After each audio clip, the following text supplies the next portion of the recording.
Welcome into House of Horns. My name is Victor Corona, aka Victor Producer, and joining me as always is Gilbert Manzano, who does it for Sports Illustrated MMQB. All right, Gilbert, it's been about 48 hours now. I would think that Ram fans are a little bit they've let out their anger after that loss to the Eagles, and now we can kind of talk about this Rams and Saints Week 13 preview. So, do you have any good vibes for Ram fans as they get ready for the last 6 games of the season here? Not really, because we're going to talk about a player getting a DUI on a Yeah. Monday morning. I don't know what the hell happened there, but yeah, it's not good right now. But we'll see how these Rams do against the New Orleans Saints. It's actually a very intriguing game because Yes. I am actually a little surprised the Rams are the favorites on the road here after the Saints won 2 games in a row with Darren Rizzi there. But people just have this idea that the Rams are going to turn it on, and as people know here, we're not really expecting that. At least I'm not. I mentioned that on Sunday's post game show. By the way, a shout out to everybody who came to vent on that show. It was cool to see 40 people comment, and sometimes when you get these ugly games, you're not sure if people are going to jump on, but hey, they came to the right place here, and obviously the season is not over, but it is an intriguing game, and we're here a little early on a holiday week on a Tuesday night to break it down. But I'm not really sure what to expect about Saints Rams. So going into the predictions, I'm unsure. But once we talk here, have a little discussion, Victor, maybe I'll make a decision on who's going to win this game here. Yeah, and I mean, I get it. Like as you said, there's some things we got to get into during the latest news and notes when it comes to the Rams, but yeah, I've had a little bit of time kind of just listening, trying to get a different perspective of where this Rams team is, and I was able to read a couple articles from some of the B reporters kind of getting ready for this preview, and I thought Gary Klein did a great job in the LA Times. So make sure you go and check that article out where he's kind of laying, the path for the Rams to make the playoffs. He kind of, broke down all the schedules for, the rest of the NFC West, and I think there is some hope there just because of, the schedule isn't as hard in terms of, I guess the way I should phrase it is that all these teams are in it just because of the way the schedule is laying out for every team in the NFC West, and so it's all going to depend on who gets hot here at the end. And what's crazy too, Gilbert, is I didn't even think about this, but whoever wins this division is going to be the 3 seed, not the number 4 seed, Well, because I'm of not even the sure about that because the Falcons also are they're the, right, but yes, yeah. So right now, as of right now, right the now, yeah, Seahawks are the number 3 seed, right? because My they I because they beat the Falcons. Right, exactly. And so that also I still think the Buccaneers are winning that division, which I would think that it's gonna come down to who has a better record, of course, but I just have a feeling that whoever wins this division is gonna be the 3 seed. And if that's the case, you're in a better situation now, like we talked about at post game. Is it a one and out and one, those bottom teams, whoever the wild card is probably has a good chance of beating both of those teams, whether it's the whoever comes out of the NFC West and whoever comes out of the NFC South. So just some I know you're trying to find something, Victor, but right. I don't know what's good about facing the Packers or the Vikings. Uh, Yeah. I think the Vikings and the Packers are going to pull away in the 5 and the 6 here. But so whoever's number 2 gets a good spot to play those Commanders who are fading fast right here, and it's probably going to be the Eagles or even the Lions. The Eagles could maybe catch the Lions, but that's the number. That's the one you want to get the number 2. But no way the NFC South, the NFC West is going to catch those top 2 teams there. But Yep. I get it. The say it is. Well, I guess regardless of where the Vikings land, maybe that's where the Rams want to be if they win again. Another if they win a division, you Yeah. beat the Vikings, you have confidence that you could beat them. The Packers, you didn't beat them. Maybe you feel, but again, it's any given Sunday. The freaking Yep. Commanders lost to the Cowboys, and Tennessee beat the Texans there. But yes, I think it's way too early to look at that Yep. because I'm not even sure this team could get out of the NFC West. But it's just wild because a couple of weeks ago, I think we both agreed that the Seahawks are probably the fourth best team, and now I'm trying to convince myself they might be the best team in the NFC West.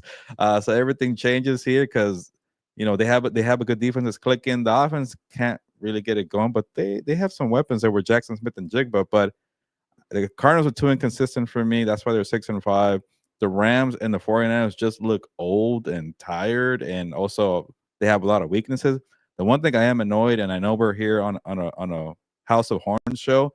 I'm so fed up with people praising the Rams for their past credentials. Like they did win a Super Bowl in 2021. It's freaking 2024. Well, they did, make the playoffs last year. It's 2024. Every year is different, and we said that. And it's just like getting to a point where like maybe they're just the team that lost to the Dolphins and barely survived against the Patriots and got beat down by the Eagles. Maybe that's who they are in 2024. Yeah. But I'm being negative. I know I'm being but it's just 49ers the same thing. 49ers and the Rams get so many passes because of what they did in the past, and maybe it is a time for the Seahawks. Yeah, a lot of it has to do, and I've been hearing this, on the national level. It's because they have McVay and Shanahan, and I think it's hard for people to quit on them. It's like the Shanahan and McVay have that drug that you just can't quit, and so I think that's part of it as Hey, well. people on But this show know that drug is not a real drug, yeah, but that's true. Yeah, Ram fans are ready to quit on Sean McVay already. But we have a great show for you guys here. We're gonna preview this matchup between the Saints and the Rams, as we said. We'll have your latest news and notes plus storylines for both teams going into this matchup. And lastly, we'll do our game predictions before. But before we get to our preview here, Gilbert, do you have an engagement question for our viewers and listeners? yeah, let me know if you're one of those positive Rams fans and you have a good pulse on this game here, Saints and Rams. Let me know what the keys are for the Rams to beat the Saints. I want to know. I want to hear from you.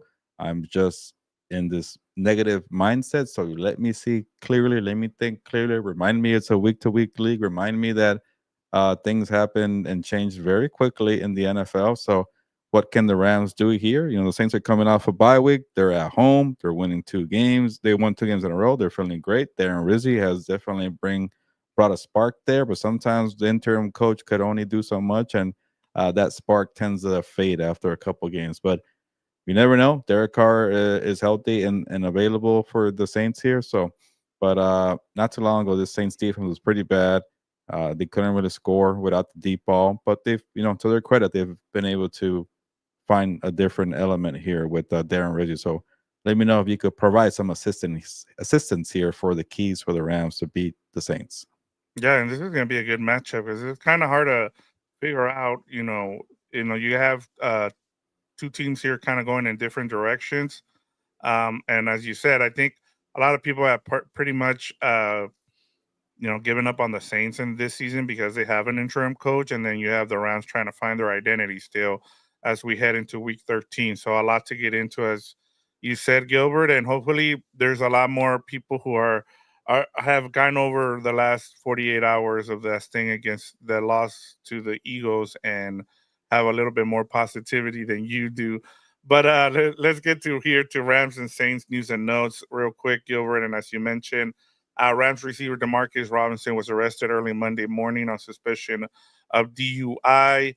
It happened around 5 in the morning here in by the 101 freeway and by Woodland Hills on Tampa. If you know that area, you might know exactly where it happened. But yeah, he was pulled over. It sounds like um, they pulled him over because he was moving around too much with. I think he was driving he was driving a van, a Yeah, sedan. I saw Yeah. that. Yeah, I Interesting. was expecting him to be in like a really nice car, I but mean, also he going should. 100 in Yeah, that going car. 100 miles per hour, swerving on the 101. He gets pulled over and, of course, gets arrested and released.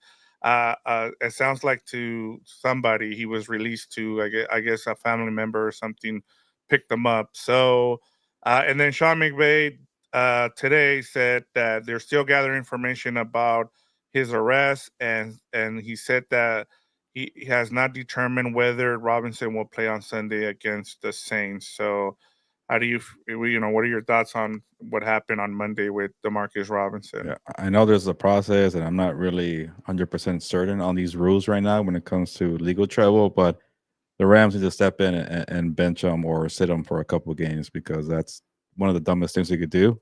Drinking and driving, putting people's lives in danger or at risk. And what the hell are you doing driving whatever sedan or a van at 100 miles per hour? And then also drinking after you got your ass beat by the Philadelphia Eagles, and you're gonna is it because to drink your sorrows away? I don't know what the hell, but hopefully he wasn't partying or anything. Maybe he needs help. I don't know, but you got to be in better situations. We all remember what happened to Henry Ruggs with the Yeah. Raiders. Obviously it happened with the Georgia football team not too long ago. So yeah, dumb mistakes that keep happening way too much and this, I guess, everyday lives for everybody. I know people have crap to deal with, Yeah. things that happen in their lives, but you got to be better. Ask for help or just call an Uber. You have way too much money. Demarcus Robinson, I know you're not making Cooper Cup money, but definitely call an Uber. But yeah, I think Sean McVay should definitely step in, send a message, and say that should not be allowed on your team. Especially when you're a guy that can be replaced, and it just you shouldn't be drinking and driving, as we said. And he should have he should have called an Uber or had a way of getting home. You don't want to have these situation, and you said it perfectly there. We saw what happened with Henry Ruggs, and you don't want to see someone's career end like that. And so you need to make smarter decisions when it comes to that. It just, I'm with you. I think you shouldn't let them play this weekend. You sit them down. You take action instead of waiting for the NFL to do something. You do it just to send a message, because we've seen that's one of the things I respect a lot about the Rams is that they don't like the outside noise, and they usually make sure that they take care of it themselves. And so I would, if I'm the Rams, I would expect and Les Need and the whole organization to take it upon themselves to do the right thing here instead of waiting for the NFL to do something. Yeah, definitely. I know Sean McVay can't say anything or can't say anything too extreme because you have to, get all the facts and gather information. I think that's what he said. So Yeah. we'll see what happens. But yeah, these are things that you got to definitely kind of make sure you let people know that it won't be tolerated. Yep. And then moving on to some positive news when it comes to the Rams. Some news here. Sean McVay said tight end Tyler Higbee, who has been out with a torn ACL and MCL, will return to practice this week. McVay did say that he doesn't expect him to play on Sunday, so it's just opened up his 21-day return. I think it'll still be probably mid-December before we see him. As we said, look at the timeline that it was the same injury that Hawkinson had of the Vikings, and it's kind of looking like the same timetable in terms of a return, Gilbert. Yeah, probably practices for a couple of weeks, and then when he's out there, they probably have a limited snap count for him. But if you want to go off of the Hawkinson thing, he played great last week against the Chicago Bears. I think over 100 yards receiving. So, but it took him a couple games to kind of get that going. So, that's the Yeah, same kind of timeline, but also obviously, what could be real? Tyler Higbee is not the player that Hawkinson is when it comes to impact plays like that. So maybe you yeah, don't need him to have catches and receiving yards like that, but he is so helpful when it comes to running the scheme, playing the 11 personnel, blocking, knowing the assignment. So, you want him to, obviously you don't want him to hurry up, but you need him because the season is already, on the line at 5-6. So the Vikings were given that time to kind of ease them in because they started off so well. yeah. But yeah, it might be a month like you mentioned, Victor. So hopefully by then, things haven't gone too south here for the Rams. Yeah, and I think what they really miss, honestly, if I'm being completely honest here, is they just miss his leadership. Like they really miss. I just looking at Cooper Cup, Puka Nakua, and even Matthew Stafford. They're really good players, but I just don't see that leadership coming, like that vocal leadership coming from them. But I just feel like they really miss someone like a Tyler Higbee there, and maybe he's one of those guys that is a vocal leader.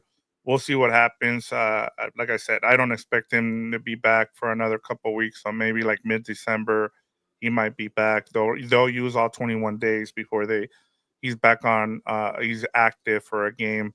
And then lastly, Gilbert McVay also said Rob Havenstein is trending towards returning versus the Saints. I mean, that's a guy they really miss. They need to have him, especially indoors in the what is it, the Superdome? I don't know if they still call the Yeah, Superdome, but Caesar Superdome. Caesar Superdome. But yeah, he's they really that's the guy that even if he's 75, 80%, you rather have than McClendon because yeah, even though the Saints pass rush isn't as good as it's been in past years, you still, playing in the Superdome can be intimidating, and having a guy like McClendon isn't going to get the job done. Yeah, this they still got some talent. Obviously, I know Chase Young hasn't lived up to his potential or played up to his potential, but he's still a solid, at least third down pressure guy. Yeah, Cam Jordan is also in I guess in the final years of his career. I was hoping they traded him so he could chase a Super Bowl ring. He's done so much for New Orleans, but he never won a Super Bowl. But then their best edge rusher, who is not as well known, is Carl Granderson. He's a really good player. So I think he could definitely give the Rams some trouble. So they have, 3 to 4 guys, and it's not the best, set of edge rushers, but I think Carl Granson is very underrated. I could definitely make life, I guess tough for some of these linemen here. yeah, and they have really good pass rushers, but yeah, we'll see what happens on Sunday.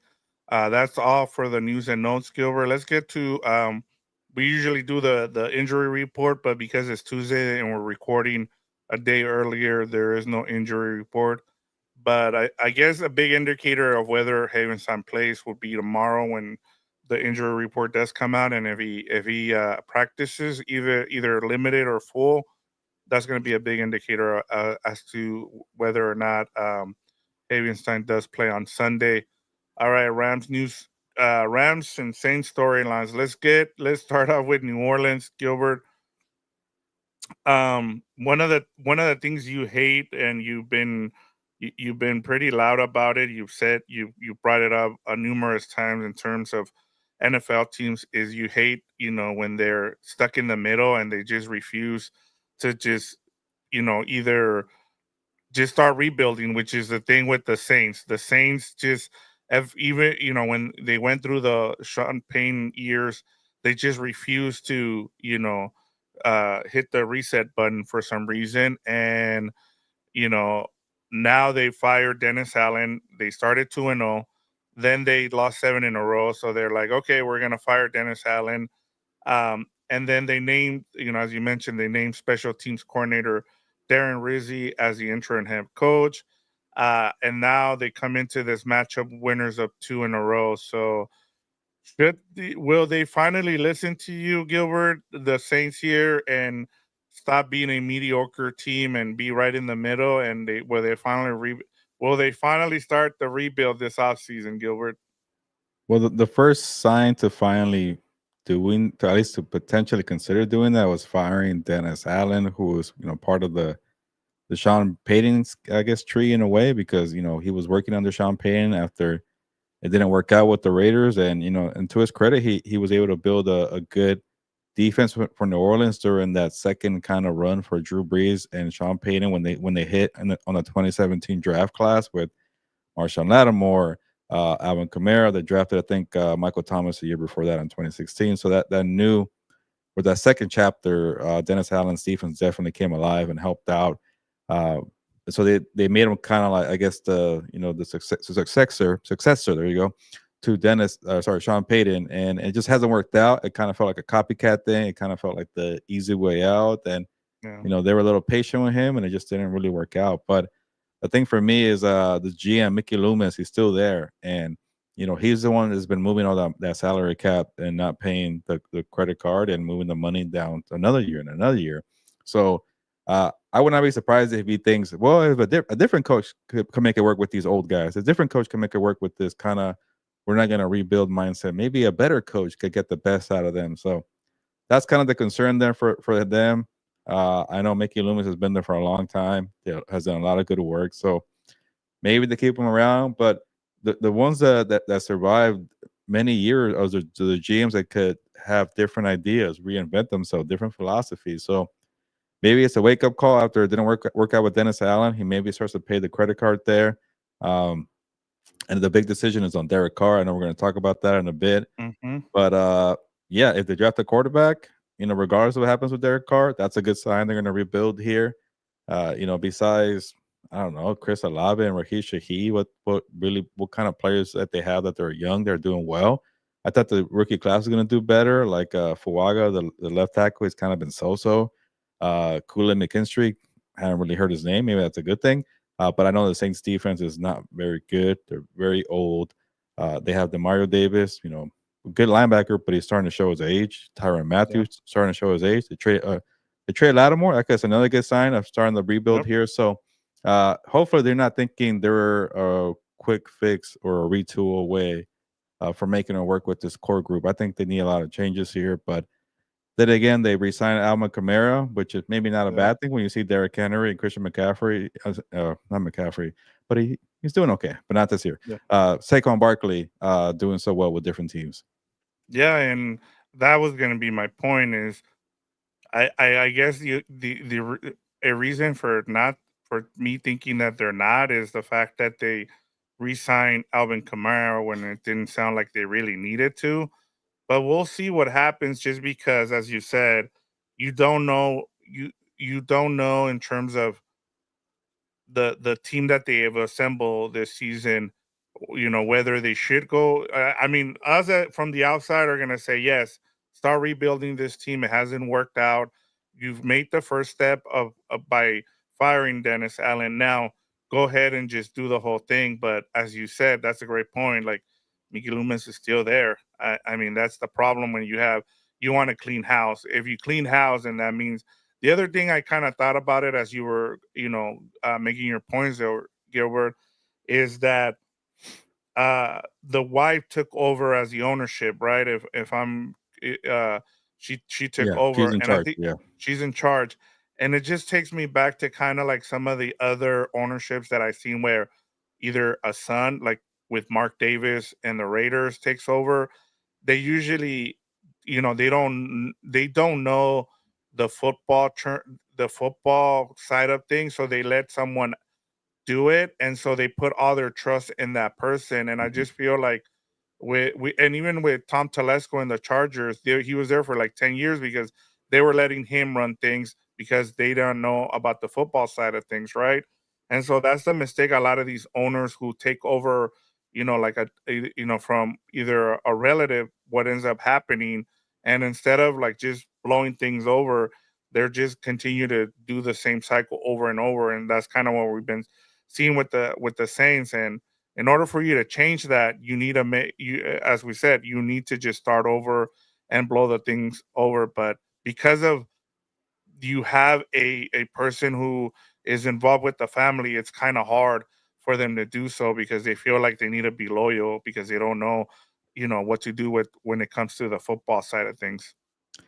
Yeah, and I get it. Saints fans are very passionate. They're very loud. They expect every year to be competing, and they want to repay that. That's why they went and got Derek Carr for a quick fix. It just hasn't worked out. You tried it multiple times. I guess you can't criticize the team for trying and going the quick route, and they just haven't really gotten much out of it. That's why they keep winning 7 games, 8 games, Hmm. whatever, and getting picks in the top. Not in the top 10, but in the top 15, top 20, because they keep just winning enough games to lose a top 10 pick, but also not enough games to make the playoffs. I don't think they made the playoffs since 2020. Drew Brees' last year, so that's not enough of a wake up call to tell you that you need better draft picks or you need to get younger and build for the future. I don't know what is, but hey, trading Marshawn Lattimore and then firing Dennis Allen, I think is starting to look like they're starting to take a hint here. Yeah, and hopefully they do that for the sake of the Saints, and their fans, because you don't, like you said, you always say this, you don't want to be stuck in the middle, and you're not going up or down, you're just there. And especially if you haven't made the playoffs, that doesn't bode well, for your franchise. All right, Gilbert, and then just kind of moving on now, you brought it up with Derek Carr. So we've seen Dennis Allen be fired twice now. And the two times he's been fired by the Raiders and now the Saints, Derek Carr was his quarterback. Could we see Carr be benched a second time by a team to avoid a $30 million guarantee for injury? He was benched by the Raiders a couple years ago to avoid his this contract injury situation. So The question is, will the Saints bench Carr to avoid a 30-minute? They're not going to do it this week, but as they get closer to the end of the season, do you see them? Do you see bench getting bench a second time in his career, so that way they don't have to pay him the following year? Yeah, before I answer that, one more point on the last topic. Like, I just wonder how much they really wanted to make the Sean Payton blueprint work because they were so bad for so many years, and they finally found something that worked that they wanted to try it again. So maybe that's why they got in trouble. But I just thought about that, Yep. and now they're finally realizing, okay, you can't recreate history, and that's why. I've been critical of the Raiders. They keep trying to Mark Davis keeps trying to recreate history, and that's when you get in trouble. They're trying to do the Patriot way or the old Raider way with John Gruden. So you got to find something fresh and new. And I get they wanted to do the quick fix with Derek Carr. He's not a bad quarterback, he's not the best quarterback. He's somewhere in the middle, and that's what you're gonna get. That's the results you're gonna get. 8-7 wins. You know that from watching the Raiders many years, Victor. And Mm-hmm. isn't this what Derek Carr always does? He does the same crap every year. The season starts and maybe he's pretty good for a week or two, and then they're gonna not be a playoff contender after Halloween, and suddenly he's playing great now. Now that you're 4 or 5 games behind the playoff stand, and he likes to play great, and that's why you always like think, oh, Derek Carr could be good. He has this knack of playing well at the end when the games don't matter. So it leaves you Yeah. thinking in the offseason, he was pretty good in December and November. What are you talking about? And then you Yeah. bring him back. That happened last year too in his first year in New Orleans. They were pretty bad in the first half. Then he got hot. I want to say, yeah, the Rams beat the Saints in that Thursday night game, but he had a couple bombs to Rashid Yeah. Shaheed, and then he kind of took off after that because he had a couple connections there. Like the thing about Derek Carr, like in this, at least in the Saints approach, you could probably maybe touch on the Raiders one. Whenever the deep ball works, he plays great. But when that doesn't come, like he just can't figure out what else to do. It was a little bit like Tua for a bit. And by the way, I'll give credit to the Miami Dolphins. They're finding a different way to win games. They're starting to get a little versatile. Mm-hmm. They're starting to go sideline to sideline, not bombs away vertical. But Mm-hmm. Derek Carr hasn't found that, and you know, and now who's a new guy now? Marquez Valdez Scantling. He's Oh getting the yeah. deep ball going, and that's why they're winning the games. But I want to see when he's being taken away. I don't get how this guy's getting open so easily the last 2 weeks here. But he played the Browns 1 week. Who did he play last week? With the That was Falcons, I the think. Falcons. Yeah, the Falcons two Oh, they're week not good. 3 weeks ago now, and then the week before it was the Browns. Yeah, and the Falcons are disappointing defensively. How do you get Justin Simmons and Jesse Bates at third, and you're that bad in the secondary? But They that's get no push up front, and that tells you if you that don't too. have. They did not use a number 8 pick on an edge rusher, but maybe they could have used Jerry Verse, right? But Mm-hmm. Jerry Verse went down to the Rams there. But yeah, Derek Carr just seems to me like he just plays well when the lights are not the brightest, and we've seen it for many years now. And he's a decent quarterback. I don't think he's as good as Kirk Cousins.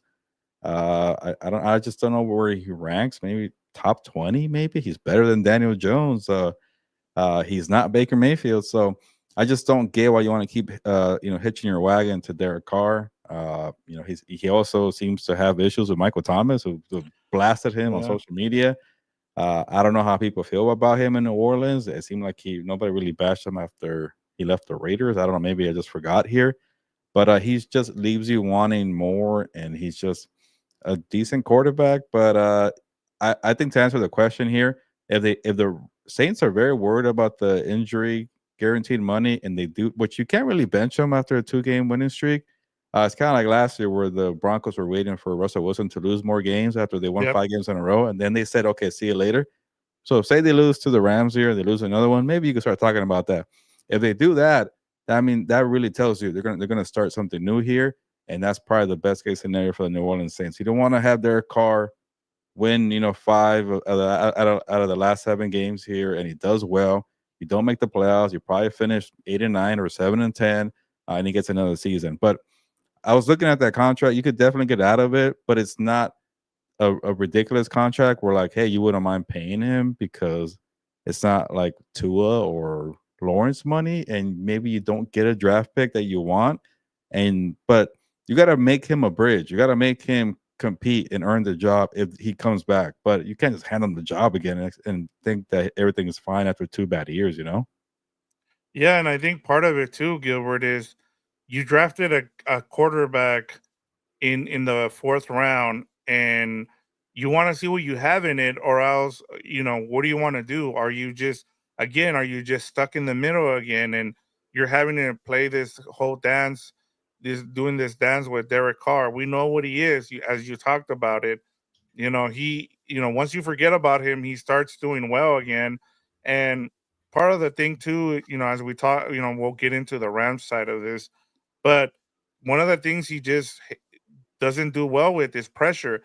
If you pressure him and you blitz him and you put people in front of his face, he's gonna melt down, and that's been his issue. He needs everything to be perfectly good. He needs a good running back. He needs a good offensive line. The time he was really effective in 2016 with the Raiders, he had one of the best offensive lines in football. That's why he got some MVP votes because of it before he broke his ankle against the Indianapolis Colts. And so that's the thing with him, is he needs everything to be perfect enough for him to be successful. If I'm New Orleans, if I want to starting the process of figuring out who's going to come back for me, and why are you going to keep playing Derek Carr, where he once again, you're going to lose valuable draft assets here because you keep winning. What's the point? You've already fired Dennis Allen. You should know what you want by now. Playing Derek Carr, continuing to play him, he's gonna keep doing this, where he's gonna cost you draft position. So it just doesn't make sense. Like, I get it. You made a great point there. How are you gonna bench him when you won two in a row? I get that, and technically they're still in the wild card hunt. Because they won 4 games, Or the division but too. The for Falcons or for don't the fall away. division as well. So once it's clear that you're out of both of those, then you should bench him and then go from there. But I just, like I said, I get it. You're talking about grown men, people who are they're all there to make money. You saw what happened with Daniel Jones in New York. That team just pretty much quit once they benched Daniel Jones. So, but in this situation, you know that you're not competing. The Giants are in a different situation because they're not even in playoff position. They're already trying to tank. The Saints, although they should tank, they're not going to because they've won 4 games and they feel like they have some hope. But I just don't understand how you have hope if you've already fired your coach. Yeah, and which the second you fired the coach, you should have thought about 2025. At least Dable is trying to fight for his job, but the team has quit on him. But Yeah. yeah, yeah. Yeah. All right, Gilbert. Let's move on and talk about the Rams here. As we talked about on Sunday, uh, there's a lot of problems with the offense, and we've beat it to death in terms of how bad they've been, in scoring in the first quarter and how much they've been outscored in the first quarter. But another issue popped up on Sunday, and that is third down. They went 0 for 8 on third down, Gilbert, against the Eagles.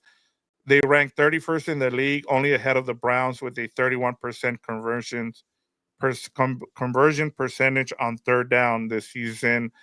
um, Part of it, kind of looking as to why that's been going on with how bad they've been on third down. It's been, terrible. They've had terrible timing with penalties on procedures, whether it's false starts. One of the things that you know I've been really, really surprised by, and it goes to why a lot of Ram fans are frustrated, is a lot of it too, Gilbert, has to do with um, illegal motion, which you would think that they would have this, especially in a McVay offense. They would be buttoned up with those kind of whether it's an illegal motion, they're not set correctly, and that's been part of the problem. And then their inability to run the ball on first and second down. We've already talked about Kyron Williams and the fact that he leads the league in fumbles the last 2 seasons. And so I guess, how do you go about changing things on the offense if you're McVay? Honestly, I think it's finding the right five on the offensive line. For a second, we thought it's going to be this Bo Limmer, I guess experience, and that's why I kept saying like I know people are not happy with Jonah Jackson, but he wasn't some scrub last year or the year before that. He Right. was very good. Like, and then he got hurt. Can we allow the high price free agent to find his role? Also, did he ask to be changed from guard to center? I don't think so. But people want to make Bo Limmer a thing. And what happened to Steve Avila to be the center of the future? Like, I get he was a guard originally, but he also played some center. And it just seems like none of this was well thought out. Like if Avila's better at guard, then why do you resign Kevin Dotson? Why do you bring in Jonah Jackson and you paid him? And then why are you gonna rely on a 6th round pick to be your rookie center? I get Rob Havenstein is hurt. The one I guess kind of safe thing is Allery Jackson, but is he really that good? He's gonna be a free agent too. I know we're talking that's the future right there, but they can't find the right combination for again for one game, was it the Patriots game where we're talking about that? Like, come on, it's the Patriots, and we are like, oh, they found something in Bo Limmer. So yeah, I don't know what it is. I don't know what combo it is, but to me, I think they should go back and see what's going on. Maybe unless Jonah Jackson's still banged up, and that's the reason why they won't play him or whatever. Uh, I guess, but I don't know. Try something else. If Havenstein comes back, maybe that solves all the problems, and that's your best five there: Jackson, Havenstein, and keep this interior that I guess, you're kind of adamant on, Yeah. Limmer, Dotson, and Avila. But you got to find the right five. That's going to help you with the running game. They can't run the football like they did last year. I know Kyron Williams is not helping with the fumbles there. Stafford's not getting that much protection, and then whenever he does, he's not really I guess not, he's not finding consistency. And Puka Nakua has his good games, and then he has his quiet games. So you know, I don't know what it is, but his offense is not as good as last year. And I think to me, it starts with the trenches there. I should try to figure it out. Yeah, and you brought up a great point earlier in terms of when you mentioned the Miami Dolphins, and we were on another show. We were very critical of Mike McDonald because he wasn't changing things up with, when Tua was out, and I feel like with Sean McVay, I know that he's changed things up. I know that, but the problem is that they're still having issues. They brought back, all the guys have been healthy now, and they're still having issues. Either whether it's along, and I get it. You mentioned, Rob Havenstein hasn't been there, and they're still having issues. Whether it's, as you mentioned, Kyron Williams, and then the problem is too is that Kyron Williams hasn't had a big run. He had a couple runs against the Eagles, and he's starting to look like his old self at the beginning of that game. But he reverted back to his old self, and I just don't understand. And I know a lot of people are starting to ask, "Where's Blake Corum?" And I think part of it too, it sounds like, is that he hasn't picked up the offense as quickly as Sean McVay would like. Also, the whole blocking situation. You want somebody that can pick up blitzes. As we saw, there was a Kyron Williams. He got destroyed on one of the blitzes, which it allowed Stafford to get sacked. So as I said, there's a lot of things that Sean McVay can do. There's only so much you can do during the season.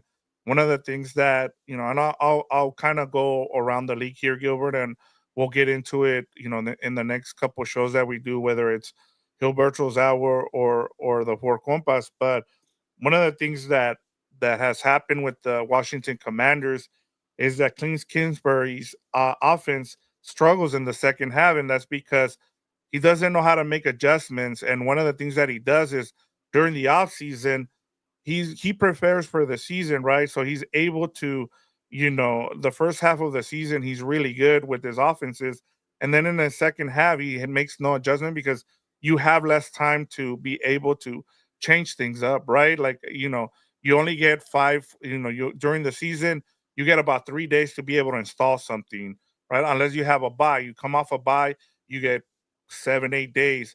And so part of the problem here that Sean McVay is having to do is he had an offensive line, he had an idea, but as you mentioned, why did you change things? You knew you wanted Steve Avila at center, you wanted Jonah Jackson at left guard. Once and then the week before the season starts, you change everything up. So that threw everything off script. And now it feels like every week since the injuries, he's had to kind of change things up. And so it's just tough to do it during the season, but he's got to figure something out. As we saw with Mike McDaniel, he's been able to do it now that he got Tua back. You would think because these guys know each other, Mike McDaniel, Kyle Shanahan, and Sean McVay, and all these guys. I mean, even we were praising Lafleur with Green Bay when he had 2 stars with Malik Willis. He changed his offense around to to to be more of a running team. So we'll see what happens, but you want to see some changes here from Sean McVay. Yeah, and yeah, I was thinking with Matt LaFleur, like he knew they had something with Jordan Love, but he saw this shift and having, if you have a good running attack, a dominant running attack, you could beat some of these you know, you know, three cornerback schemes or two high show schemes. So that's why they got Josh Jacobs. And you got to be ahead of the game here and have protect their running back. But they haven't had that with Kyron Williams because the offensive line. Uh, you know, Going back to the Dolphins, so a big surprise. They somehow, I know John Smith is not some new player, but they found something in him, and I think adding that tight end to help out in the passing game has really helped go sideline to sideline, or be closer to the line of scrimmage instead of bombs away. And they don't really have that right now. They don't have a pass catching tight end, and they can't protect Stafford. They can't create running lanes for Kyron Williams, and Kyron Williams should maybe make more opportunities for himself. That's what the best running backs do, right? Like Saquon Barkley and Derrick Henry. And like we mentioned, if he wants to get paid, next season or whatever it is after a year after that, you got to make plays like that and help out. You can't just have everything perfect and if everything's schemed up for you perfectly, that's when you don't get paid. You could be replaceable. So, but like you mentioned, Blake Chrome hasn't picked up the offense. So all these things kind of become like a domino effect where like, yeah, you can't run what you really want to do here. So, you know, you could maybe figure out what the New Orleans Saints were not that long ago gave up almost 600 yards to the Buccaneers here. So they're not some dominant defense just because they won 2 games here. So, uh, but then again, they had trouble in New England. That wasn't a very good defense either.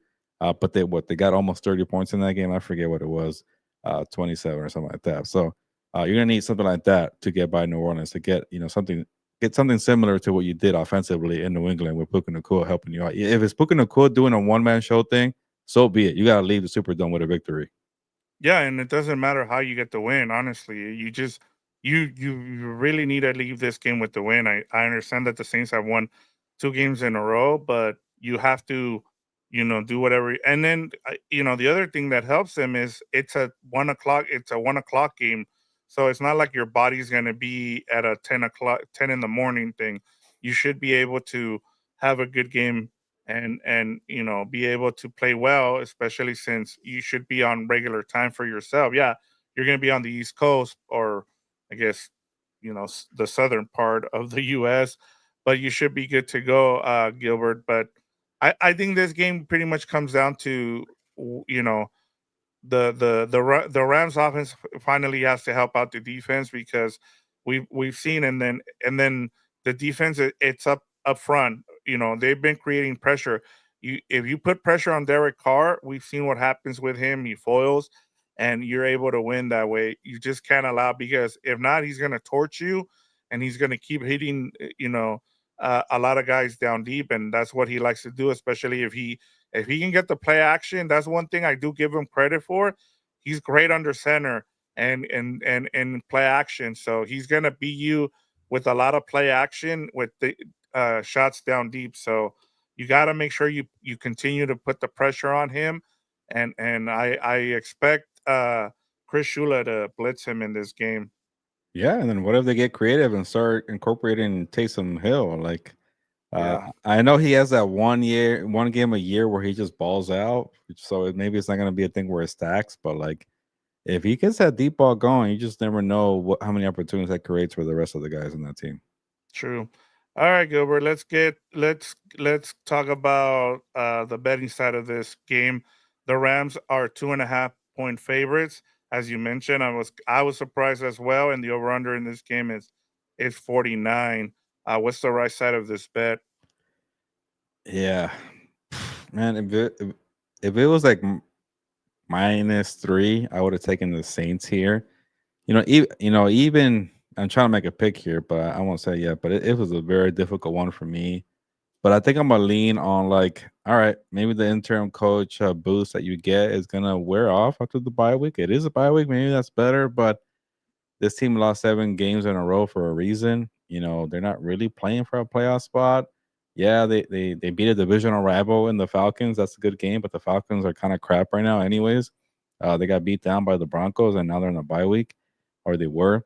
And then beat the Browns. So I know they beat the Steelers, but the Browns had no intention of playing in that game at the Superdome. They got killed by Taysom Hill. They were out of it by the second quarter. Yeah, they had some points there with Jerry Judy, but that wasn't a very good performance or a showing from a bad team. They won 2 games to start the season for a reason. I know they got 3 now from Pittsburgh, but I think I'm gonna lean on that. The Rams are still a mediocre team, but that's still better than whatever the Saints have going on right now. So uh, I guess I will take the points here because it's -2.5. If it was a 3 or maybe a 4, I'll take the Saints here. But that line is a little too small for me, so I'll take the better team here. Yeah, and one of the things that we've seen with this Rams team, at the beginning of the season is they were pretty bad on the road, but the last 2 games they've won, if I'm not mistaken. They went to Seattle Yeah. and they won in overtime, and then they went to the Patriots and won. And I get it, you see the results the following week where Miami destroys the Patriots, and you're wondering, well, but they were also at home, and so now there's question about whether Mayo is going to get Gerard Mayo is getting fired now after only one season. So it's a week to week kind of thing, and I just feel like the Rams are a desperate team, and they're gonna go to New Orleans, and they need to get this win. And so, but you're right. If this was a -3, I'd feel better about it. I just don't know about the 2.5, but I just still would bet the Rams here. I just think that that number is pretty solid if you think they're gonna win, and so. I would take the Rams here at -2.5 if I was betting on it. The over under, it's tricky just because we don't know where these teams are at in terms of offensively. We've seen the Rams struggle, and so I just don't think the Saints. If you're picking the Rams here to win this game, I just don't know how you get to that over at 49. So if I was looking at this, betting wise, I'd take the under here, under 49. Yeah, that's a tough one. I think for me, for my pick here, I'm gonna Yeah. go over just because I don't trust the Rams defense. I think maybe Derek Carr will get some points here, but I also think the Rams will get some points on this so Saints defense. So I think off of that, it's in the Superdome too inside. I'm not saying it's gonna be like a very high scoring game, but I think maybe they could. 49 is kind of high though, so I could definitely see maybe I could miss it by 1 point, but I'm gonna take the over here. I guess I go. What can I do? Yeah, 27, 24. That'll be okay. That'll be 51. Yeah, give me the Rams to cover 27. Saints 24. Should be, I guess, I think a good game because again, I'm done expecting the Rams to be, a better team to be the 2023 Rams. They're not that. They're definitely not 2021 Rams. But they're not as bad as 2022. So they're somewhere in that And mediocre area here where they could beat the bad teams, but they'll definitely get beat down by the good teams. So give me the Rams 27-24. yeah, I'm gonna go. I say it's gonna be somewhere like 21-17, something like that.